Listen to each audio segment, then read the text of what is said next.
नरसिंह अवतार कथा। कैसे हुआ था भगवान नरसिंह का अवतार, सुनेंगे इस कथा में। हिरण्याक्ष के बाद से उसका भाई हिरण्यकशिपु बहुत दुखी हुआ। वह भगवान का घोर विरोधी बन गया। उसने अजय और अमर बनने के लिए ब्रह्मा जी का कठोर तप किया। ब्रह्मा जी ने उसे वरदान दिया कि उसे देवता, मनुष्य या पशु नहीं मार पाएंगे। ना ही कोई उसे दिन में मार पाएगा और ना शाम को मार पाएगा, और ना उसे भवन के अंदर और ना भवन के बाहर मार पाएगा।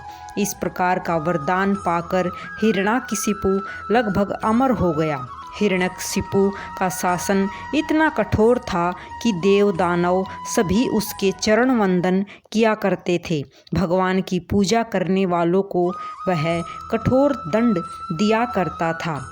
उसके शासन से सब लोग और लोकपाल घबराते थे। जब उन्हें और कोई सहारा ना मिला तब वह भगवान की प्रार्थना करने लगे। देवताओं की स्तुति सुनकर भगवान नारायण ने देवताओं को आश्वासन दिया कि वह हिरण्यकशिपु का वध जरूर करे। दैत्यराज का अत्याचार दिनों दिन बढ़ता ही गया, यहाँ तक कि वह अपने ही पुत्र प्रहलाद को भगवान का नाम लेने के कारण तरह तरह का कष्ट देने लगा। प्रहलाद बचपन से ही खेल कूद छोड़कर भगवान विष्णु के ध्यान में खोया रहता था। वह भगवान का परम प्रेमी भक्त बन चुका था। वह समय समय पर असुर बालकों को धर्म का उपदेश दिया करता था। असुर बालकों को उपदेश देने की बात सुनकर हिरण्यकशिपु बहुत क्रोधित हुआ। उसने प्रहलाद को दरबार में बुलाया। प्रहलाद बड़ी नम्रता से हाथ जोड़कर चुपचाप दैत्यराज के सामने खड़ा हो गया। प्रहलाद को देखकर दैत्यराज ने डांटते हुए कहा, हे मूर्ख, तू बड़ा उद्दंड हो गया है। तूने किसके बलबूते पर मेरी आज्ञा के खिलाफ जाकर उस विष्णु की कथा का प्रचार मेरे राज्य में कर रहा है। इस पर प्रहलाद ने कहा, पिताश्री, ब्रह्मा से लेकर एक छोटे तिनके तक सब छोटे बड़े चर अचर जीवों को भगवान ने ही अपने वश में कर रखा है। वही परमेश्वर ही अपनी शक्तियों के द्वारा इस विश्व की रचना, रक्षा और संहार करते हैं। आप अपना यह आसुरी भाव छोड़ दीजिए। अपने मन को सबके प्रति उदार बनाइए। प्रहलाद की बात को सुनकर हिरण्यकशिपु का शरीर क्रोध से थर-थर कांपने लगा।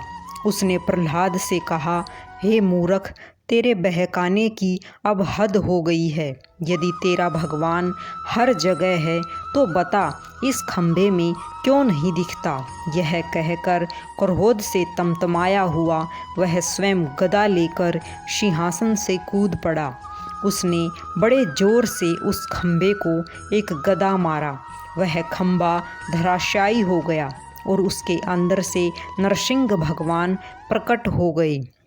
उनका आधा शरीर सिंह का और आधा शरीर मनुष्य का था। क्षण मात्र में ही नरसिंह भगवान ने हिरण्यकशिपु की जीवन लीला समाप्त कर दी।